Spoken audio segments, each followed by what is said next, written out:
Ya, Assalamualaikum warahmatullahi wabarakatuh. Kami dari kelompok 11 dari Universitas Jember, jurusan manajemen, ingin mempresentasikan tentang resiko nilai tukar dan hedging. Perkenalkan, nama saya Faris dengan NIM akhiran 1189. Lalu ini teman saya Galis Teo Aji dengan NIM akhiran 1221. Oke, next.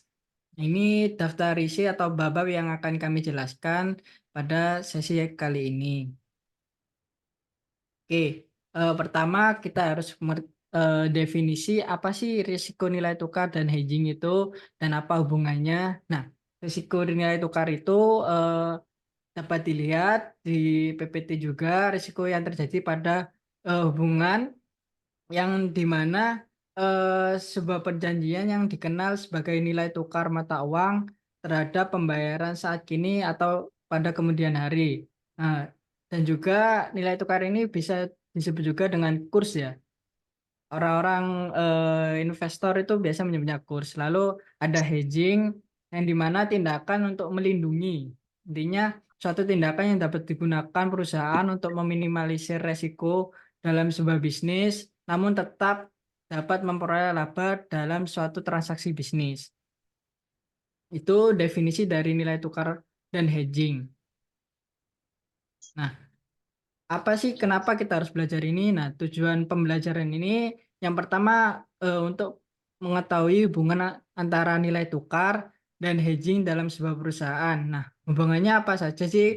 Kenapa harus kita pelajari? Kenapa harus kita mengetahui hedging juga? Nah, itu ada hubungannya. Lalu yang kedua, untuk mengetahui fungsi dan peran hedging dalam risiko nilai tukar. Nah, hedging ini mempunyai fungsi dan peran saat terjadi nilai tukar maupun saat kurs itu melemah atau menguat. Nah, itu hedging itu ada perannya di situ. Lalu selanjutnya eh, lebih memahami nilai risiko nilai tukar. Nah, risiko nilai tukar mata uang asing mengacu pada risiko bahwa kinerja keuangan atau posisi keuangan suatu bisnis akan terpengaruh oleh perubahan nilai tukar antar mata uang. Lalu ada tiga jenis risiko nilai tukar. Yang pertama transaksi, ekonomi, dan translasi. Nah, bisa dilihat sendiri apa itu risiko transaksi yang dimana eh, disebut exposure transaksi merupakan risiko yang dialami oleh perusahaan dikarenakan transaksi langsung dikarenakan oleh mata uang asing. Lalu, nah ini terjadi perbedaan nilai nilai kurs antara kedua negara. Nah itu yang terjadi saat risiko transaksi. Lalu yang kedua risiko ekonomi, yaitu berdampak terhadap perubahan nilai tukar. Dampak tersebut berpengaruh terhadap pendapatan dan biaya operasi. Lalu yang terakhir risiko translasi.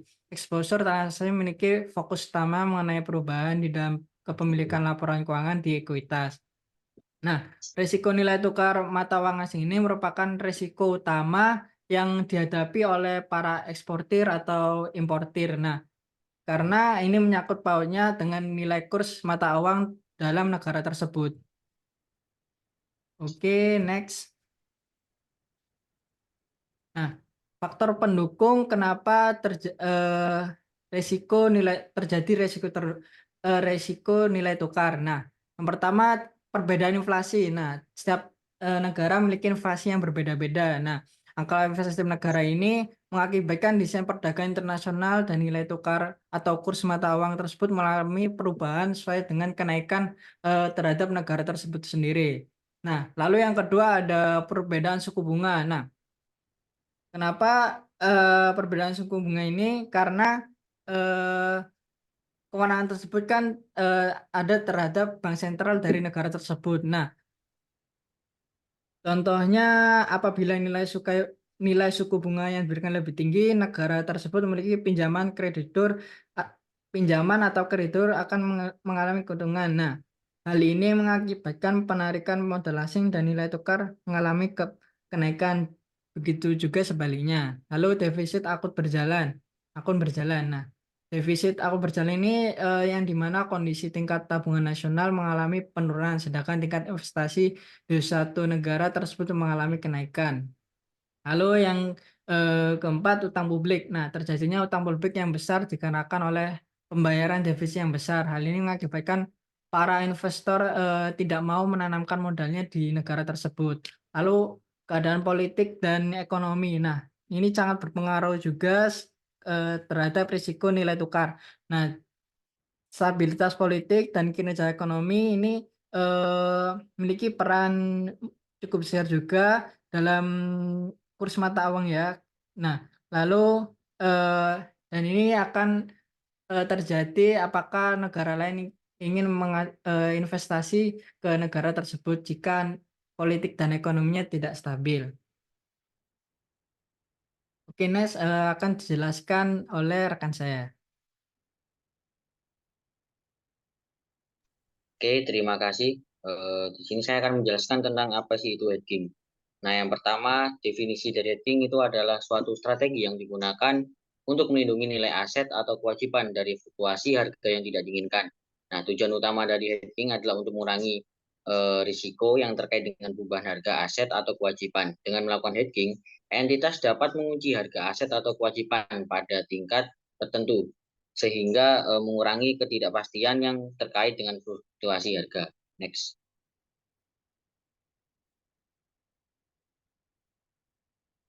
Nah, di hedging ini sendiri ada beberapa metode hedging yang digunakan untuk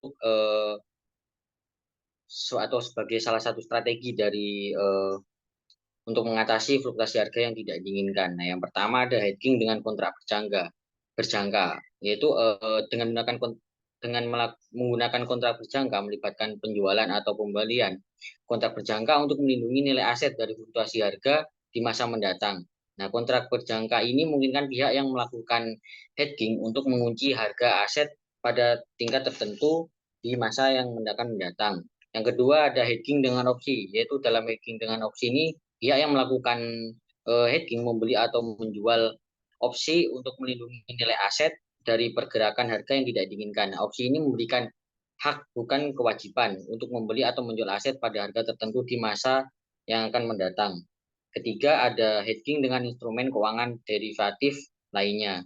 Nah, artinya ini berarti selain kontrak berjangka dan opsi, ada berbagai instrumen keuangan derivatif lainnya yang dapat digunakan untuk melakukan hedging seperti swap dan opsi suku bunga.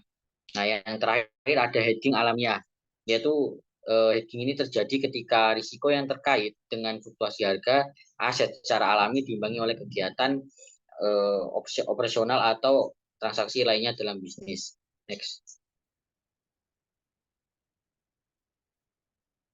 Nah, di sini ada beberapa contoh hedging dari setiap metode hedging tadi yang barusan saya jelaskan. Yang pertama ada hedging dengan kontrak berjangka, yaitu seorang petani gandum merencanakan panen besar dalam beberapa bulan ke depan. Dia khawatir harga gandum akan turun pada saat panen. Untuk melindungi dirinya dari potensi penurunan harga gandum, petani tersebut dapat menjual kontrak berjangka gandum. Dengan demikian, dia dapat mengunci harga jual gandumnya pada tingkat yang lebih stabil untuk mengurangi risiko fluktuasi harga. Yang kedua, hedging dengan opsi. Di sini contohnya itu ada seorang investor yang memiliki saham dalam sebuah perusahaan teknologi yang akan merilis produk baru dalam beberapa bulan ke depan. Investor tersebut khawatir bahwa harga saham perusahaan tersebut akan turun setelah peluncuran produk. Nah, dia membeli opsi untuk saham tersebut. Jika harga saham turun setelah peluncuran, maka opsi tersebut akan memberinya hak untuk menjual saham dengan harga yang telah ditetapkan sehingga melindungi nilai investasinya. Next.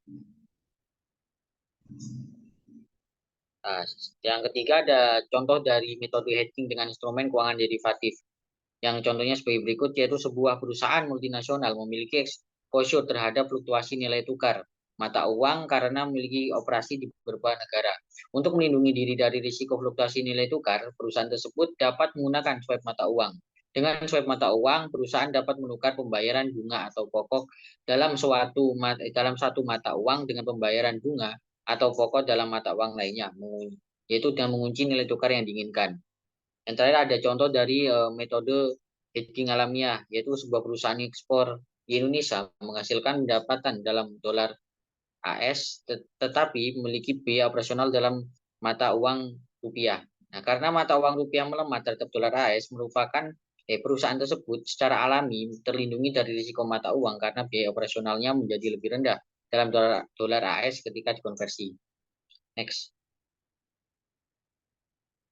Nah, berikut ada beberapa strategi hedging yang biasanya digunakan oleh seorang perusahaan untuk mengatasi berbagai permasalahan yang ada. Yang pertama yaitu identifikasi risiko yang perlu di-hedging. Nah, langkah pertama dalam mengembangkan strategi hedging adalah mengidentifikasi risiko-risiko yang perlu diatasi. Ini dapat mencakup risiko-risiko seperti fluktuasi harga komoditas, risiko mata uang, risiko suku bunga, atau risiko lainnya yang dapat mempengaruhi kinerja keuangan atau operasional perusahaan. Yang kedua ada pemilihan metode hedging yang tepat. Nah, setelah risiko-risiko yang relevan itu telah diidentifikasi, langkah berikutnya adalah memilih metode hedging yang paling sesuai. Ini biasa melibatkan penggunaan kontrak berjangka panjang, opsi, swap, atau strategi hedging alamiah. Nah, tergantung pada karakteristik risiko dan tujuan perusahaan. Yang terakhir ada manajemen risiko dalam proses hedging. Nah, penting untuk memahami risiko yang terkait dengan strategi hedging itu sendiri. Risiko-risiko ini termasuk basis risk atau perbedaan antara aset yang di hedging dan instrumen hedging. Nah, counterparty risk yaitu ada risiko bahwa pihak lawan dalam transaksi hedging tidak dapat memenuhi kewajiban mereka, serta biaya dan kompleksitas administrasi dari hedging yang dipilih. Nah, strategi hedging ini harus disesuaikan dengan kebutuhan dan karakteristik spesifik dari perusahaan atau entitas yang bersangkutan. Persentase dapat mencakup contoh-contoh praktis tentang bagaimana perusahaan-perusahaan telah mengidentifikasi risiko. Memilih metode hedging yang tepat dan mengelola risiko yang terkait dengan strategi hedging mereka, ini akan membantu audiens memahami bagaimana strategi hedging dapat diterapkan dalam konteks bisnis yang nyata. Next. Nah, di sini ada keuntungan dan kerugian hedging, di mana perusahaan ini tentunya dalam menggunakan hedging ada keuntungan dan kerugiannya. Yang pertama ada pengurangan risiko. Untuk keuntungannya, salah satu keuntungan utama dari hedging adalah pengurangan risiko terkait dengan fluktuasi harga atau nilai tukar. Dengan melakukan hedging, perusahaan dapat melindungi nilai aset atau kewajiban mereka dari perubahan harga yang tidak diinginkan. Yang kedua ada menjaga stabilitas keuangan. Hedging dapat memberikan stabilitas keuangan bagi perusahaan dengan mengurangi ketidakpastian dalam arus kas dan kinerja keuangan. Ini dapat membantu perusahaan dalam merencanakan dan menjalankan operasi mereka dengan lebih efisien. Yang ketiga ada proteksi terhadap kerugian potensial. Nah, dengan menggunakan strategi hedging yang tepat, perusahaan dapat melindungi diri dari kerugian potensial yang dapat timbul akibat fluktuasi harga atau nilai tukar. Nah, selanjutnya ada kerugian penggunaan hedging. Yang pertama ada biaya hedging, ada biaya terkait dengan implementasi strategi hedging, termasuk biaya transaksi, biaya administratif, dan biaya monitoring. Nah, perusahaan perlu mempertimbangkan biaya-biaya ini terhadap manfaat yang diperoleh dari strategi hedging.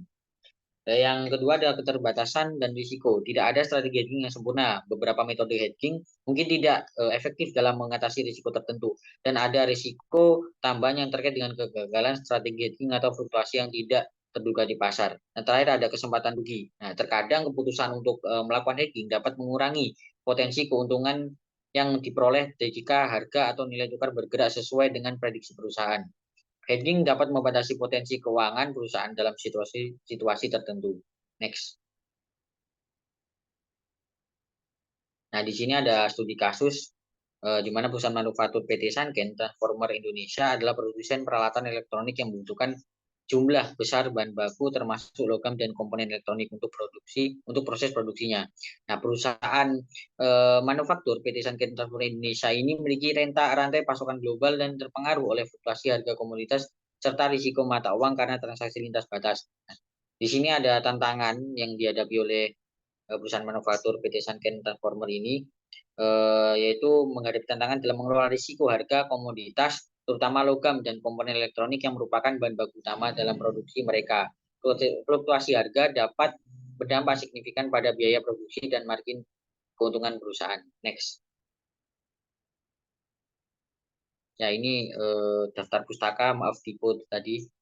studi kasus. Next. Ya, itu sudah cukup. Terima kasih. Itu mungkin materi yang bisa saya sampaikan dari materi tentang hacking. Oke, baik, terima kasih untuk rekan saya dan untuk para permisa, untuk yang melihat video ini, silakan tanya di kolom komentar dan sekian atas perhatiannya. Mohon maaf jika ada kesalahan. Saya mohon pamit undur diri dan rekan saya terima kasih. Wassalamualaikum warahmatullahi wabarakatuh. Waalaikumsalam warahmatullahi wabarakatuh.